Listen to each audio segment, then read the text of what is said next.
Hello guys, welcome to 5th generation Bishop and testing na tayo ng unit ni Sir John Mark. This is the Crossman Phantom, the P10 Phantom, semi-automatic pistol, CO2 powered. Ang bala niya is Steel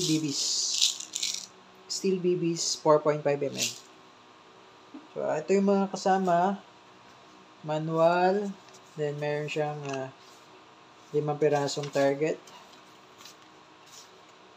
Merong salamin. Okay. Eye protection. Kailangan yan. And then, actually, ang kasama niya is 2 lang.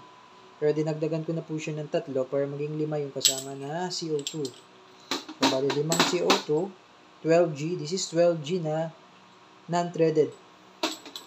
Then, yung steel BBs, yung bala. Ito yung previous, 1,000 shots. And syempre yung unit. Yan. So this is pure, this is full polymer, no? Hindi siya metal. Full polymer and hindi na siya kinakasa. Okay? Hindi rin gumagana yung hammer. Yan. Nakadikit yan. Design. Okay? And then ito yung cover na natin lalagay CO2. Luwagan natin to. Pasok mo yung CO2 dyan. Then once nag-fit na siya, pigilan mo yung CO2 and then higpitan mo. Kailangan pag maghigpit po, kailangan mabilis. Kasi pag medyo mabagal po ang paghigpit nyo dito, pag once na nabutas na siya dito, kailangan mabilis yung pagpihit kasi once nabutas na dyan at medyo mabagal yung pagpihit, pwedeng lumabas yung hangin. Kala nyo sumisingaw, hindi yun. Kaya yung sumisingaw kasi yung hindi pa siya mahigpit, maluwag pa siya and then may butas na. Okay, so kailangan mabilis yung paghigpit. Okay? Ayan, balik natin yung cover. Okay? And then this is the magazine. Okay, sa mga hindi nakakaalam po, ang bala niya ay 4.5mm steel BBs. Sa bulitas po siya na maliliit. Sa airsoft kasi, plastic BBs yun. Ito. Mas malaki po itong sa airsoft. Ito, yung bala niya, mas maliit pero bulitas. Yung sa airsoft, mas malaki pero plastic. Okay. Lagyan lang natin ng ibis. Dito na lalagay. Ayan. 3, 4, 5, 6. 6 lang muna lalagay ko. Kasi testing lang naman. Okay. Okay, Sir John Mark. Ngayon, tetest natin itong unit mo. So, pagpasok ng magazine, hindi na po yan kinakasad. Direkta na yan. So, para mas safe, pwede nyo siyang ilagay muna sa safe. Yan, safe muna. S stands for safe. Then F stands for fire. Okay? So, hindi mo na ako puputok. So, lagay ko muna sa safe. Kasi wala siyang hindi na siya kinakasay. Direkta na yan. Kalabit na yan. Diretso na yan. Puputok na yan. So, meron pala siyang railing. Okay? Pwede mo siya lagyan ng flashlight pa. Okay? So, ito po ang inyong unit. Phantom. Crossman Phantom. P10. Okay. So, test fire natin. Okay, Sir John Mark. Okay. So, testing tayo. So, nakasave pa siya. Lagay ko lang sa fire. Ayan. Okay. Make sure lang meron kayong eye protection kasi yung bala niya, hindi po ito nababasag eh. Bumabanda po ito. Okay.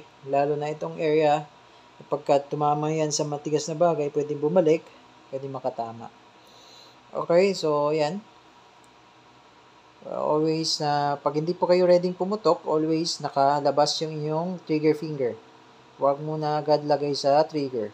So, dapat nakalagay. Nakalabas. Okay? So, ito. Ready to fire na. Testing. Firing.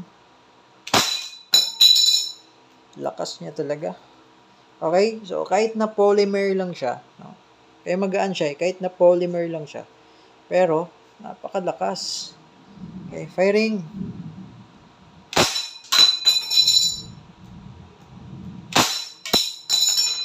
Grabe.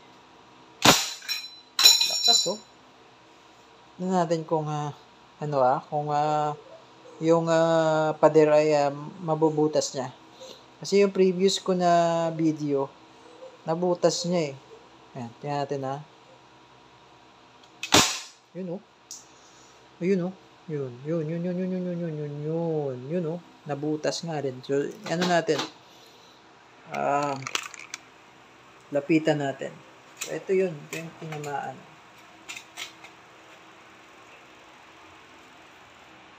Yun. Ito. Yan. Oh. Yan. Ito yung mga tama ng airsoft. Yan. Yung mga yan. Yan. Pero ito yung mga tama ng Crossman Phantom na yan. Last time na nag-test ako, ito yun. Siguro malambot lang yung part na yan. Kaya malaki yung damage. So, ayan. Yan yung mga tama ng Phantom. Yan yung mga tama ng airsoft. Yung mga yan. Okay? So, malakas talaga si Phantom. Okay? So, ayan, Sir John Mark. Sir. Okay. Okay na po ang inyong unit. Crossman Phantom P10C or P10. If you have, kung meron kayong question na regarding sa unit nyo, pwede po kayong mag-message sa amin. Sa aming page, 5th Generation Hobby Shop. Thank you, sir, and thank you for choosing 5th Generation Hobby Shop. God bless po.